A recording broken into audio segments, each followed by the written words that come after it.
परळमध्ये राहून तुम्ही मिरवणुकीत नाचला नाही तर तुम्हाला काढून टाकलं पाहिजे एरियातून, असं मला वाटतं. आणि इतकी मजा करायचो आम्ही. आणि आत्ताही अजून म्हणजे अजूनही तेच आहे, तसंच चाललंय. म्हणजे तिथे कधीच असं होत नाही की एखादी मुलगी नाचते आणि कोणीतरी धक्का लावला किंवा अरे यार गर्दीत मला, असं होऊच शकत नाही.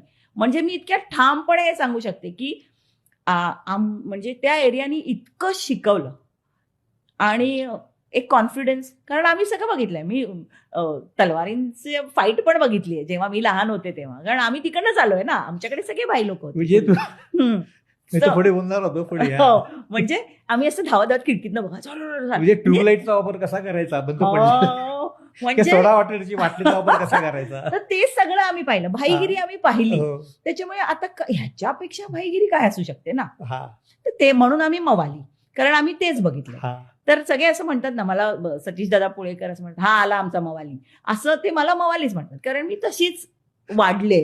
आणि म्हणजे तेच आपले तेच बघितलंय मी. आणि ते मला वाटतं म्हणून एवढ्या कॉन्फिडेंटली मी इतकी वर्ष काम करू शकते.